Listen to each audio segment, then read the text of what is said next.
दोस्तों नमस्कार, मैं राजीव सचदेवा। आज हम खड़े हुए हैं गांव मड़ावाला के अंदर। तहसील लगती है कालका, जिला लगता है पंचकुला और हमारी स्टेट लगती है हरियाणा, जिसके बारे में ये कहा जाता है साफ सुथरी स्टेट है। जहां मैं ये खड़ा हूं, आप पीछे हालात देख रहे होंगे, किस कदर ये हालात पैदा कर दिए गए। ये सारे के सारे हालात पैदा किए गए राजनीतिक लोगों के द्वारा, पॉलिटिशियंस के द्वारा, अधिकारियों के द्वारा, शायद कुछ चंद सिक्कों के लिए। इन्होंने अगली जनरेशन हमारी खराब की।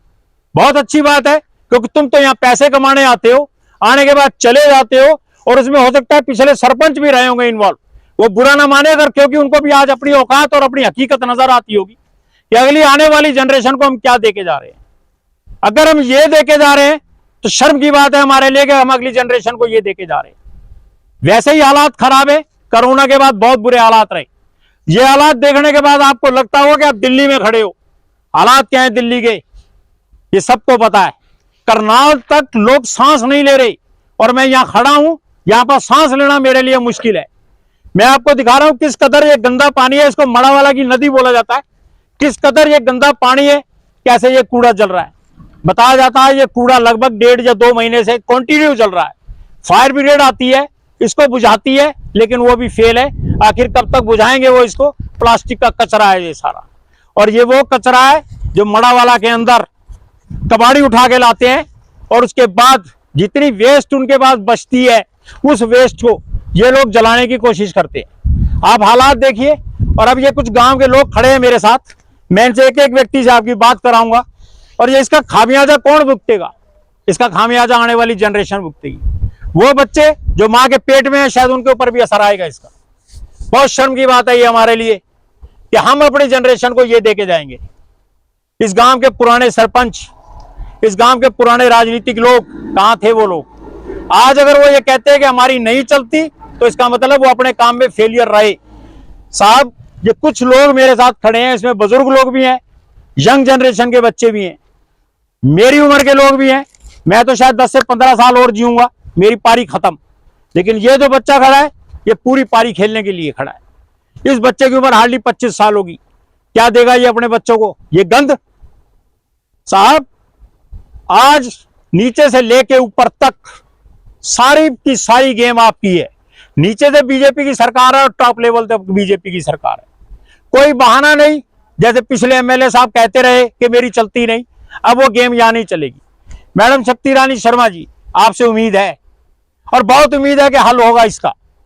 हमने परसों वीडियो पोस्ट किया था, उसकी कार्रवाई आपने कल कराई अमृत योजना पे। आज हम यहां खड़े हैं, आप देखिए।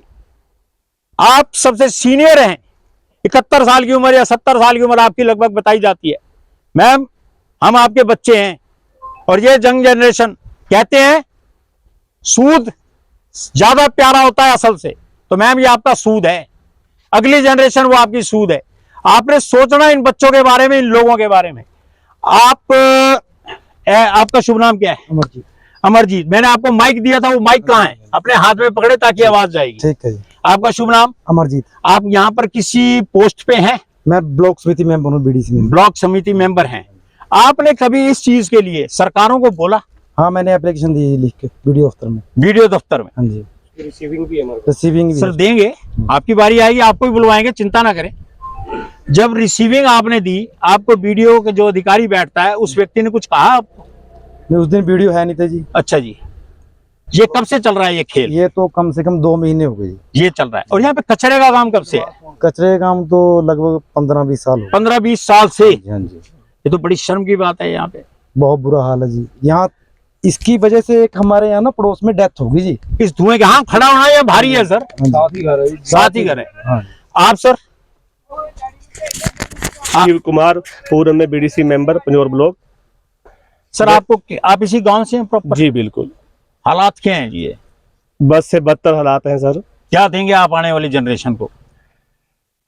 यही प्रदूषण शायद इससे भी हालात और बदतर होते जा रहे हैं। आप दिल्ली की हालत देख रहे हैं सर, उससे भी बदतर हो रही है हमारी। करनाल तक आज लोग सरवाइव नहीं कर सक रहे। स्कूल बंद कर दिए गए सरकार के द्वारा, सिर्फ इस धुएं की वजह से। आप लोग आवाज एकजुट उठा के कुछ कर रहे हैं।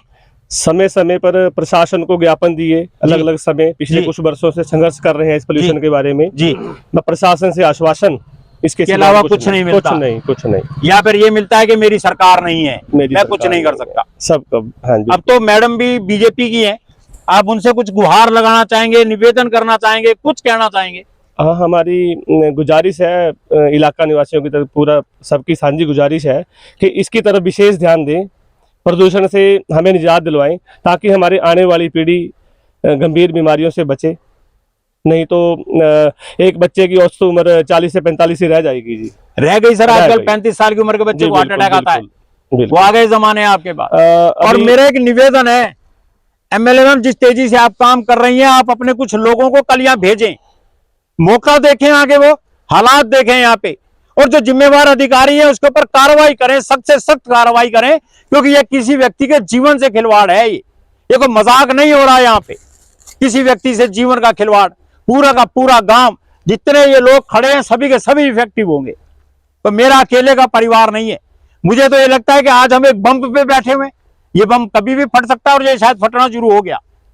कहां जाएंगे हम लोग? बेसिक नीड्स आज हमारी पूरी नहीं हो रही। पानी हमारे पास नहीं है, पानी है तो ये वाला पानी है जो भी आपको दिखाया गया, कितना साफ पानी है। लाइट उसके लिए रोड़ा, सड़कें उसके लिए रोड़ा, और पढ़ाई का तो रोड़ा है ही। सर, पोल्यूशन के साथ साथ जैसे नदी का पानी हम कृषि योग्य था पहले, कुछ वर्ष जी, जी, पहले जी। हमारे गांव के लोग यहाँ बांध सा बना के, एक बंधा लगा करके जी। पानी सिंचाई करते थे खेतों जी। में। 4 से 5 वर्ष पहले ये पानी जी। हमने लगाना बंद कर दिया। जी। फसल जो होती थी वो भी होनी बंद होगी हमारे यहाँ। सर, जमीन पे इफेक्ट है उसका, गंदा जहरीला- पानी कहीं ना कहीं रिस रहा है जहरीला नीचे। जहरीला पानी है, केमिकल है इसके अंदर जी। केमिकल। हाथ अगर किसी ने हाथ धो लिए आते जाते जंगल से गलती से, तो चर्म रोग लग गई। हमारे गांव में 25-30 बंदे ऐसे हैं जो चर्म रोग से प्रभावित आज की डेट में। ये हालात रोग हैं। संक्रमण फैला हुआ है जी। ये हालात सांस की हैं। बीमारियां हैं, हम दौड़ सैर नहीं सुबह सुबह कर पाते जी। हमारे यहाँ के गांव के लोग खोल मोहल्ला टांडा की तरफ, टपनिया की तरफ सैर करने जाते हैं जी। बड़ी शर्म की बात है। और मैम, मेरा आपसे मड़ावाला पुनः में- निवेदन है, मड़ावाला में तो यही है जी सर।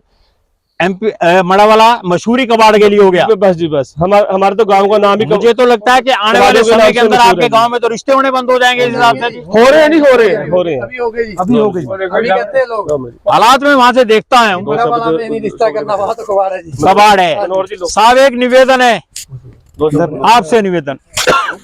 आप बोलेंगे? बोलिए। ये मेरी यंग जनरेशन का बच्चा। मेरा नाम अंकित है। तो यहाँ आप अगर देख सकते हो तो जो भी कबाड़ है ये नदी के साथ साथ डंप कर दिया जाता है, जिसकी वजह से ये आपका पानी में भी चला जाता है, जंगली जानवरों को भी यही जा रहा है, वो क्या पी रहे होंगे समझ नहीं आता। और आप नदी में अगर पूरा पीछे तक देखोगे, आप नदी में पत्थरों के ऊपर भी प्लास्टिक चिपक गया है, इतना बुरा हाल है, और कोई यहाँ कार्रवाई नहीं होती। और आप पीछे देख सकते हो 1.5-2 महीने हो गए यही पोल्यूशन है। अभी आपको ये थोड़ा कम दिख रहा होगा, शाम के टाइम में अगर आप देखोगे इसे तो ये और बढ़ जाता है। हमें आगे फायर ब्रिगेड की गाड़ी क्या कहती है? फायर आती है? ब्रिगेड आती है, वो भी यही बोलते हैं कि परेशान है, यहाँ वो भी वो क्या भी करेंगे? परेशान है कि ये बुझता नहीं है। हमने बहुत कोशिश कर ली पर ये पोल्यूशन बुझता बोर्ड के नहीं है। अधिकारियों से हमारा निवेदन, जांच करें कहाँ है वो एनजीटी जिसके नाम पे कई 100 करोड़ रुपए फूंक दिए जाते हैं सरकार के द्वारा। लाल बत्ती की कार में चलने वाले अधिकारी, एयर कंडीशन कमरों में अंदर बैठने वाले अधिकारी। मेरा तो एक निवेदन है सरकार से, उन अधिकारियों के टेंट लगा दिए जाएं और उनको बिठाया जाए यहाँ पे 1 महीना, जब तक ये आग नहीं बुझती। मेरा 5 मिनट में सांस लेना भारी हो गया। मेरा निवेदन है सरकार के अंदर बैठे हुए हर एक उस अधिकारी से। और सीएम साहब, आप ये जो कहते हैं ना मैं चूड़ी टाइट कर दूंगा अधिकारियों की, ये चूड़ी टाइट आपको नहीं करनी। या आपने देखना है कि चूड़ी वो आपकी टाइट करेंगे, मेरी करेंगे, या हम उनकी कर सकते हैं। हम अपनी ड्यूटी कर रहे हैं। सीएम साहब, आपसे भी निवेदन है, बिल्कुल कस के लगाओ इन अधिकारियों को, ताकि उनके टेंट लगा दिए जाए और वो यहाँ बैठे हैं आके। हालात क्या है, मेरे को ये उम्मीद है ये वीडियो का कुछ असर शायद अधिकारियों पे होगा, मेरी को ये उम्मीद है। और मैम, मेरा पूरा निवेदन आपसे, यहाँ पर ध्यान दें आप। धन्यवाद, धन्यवाद।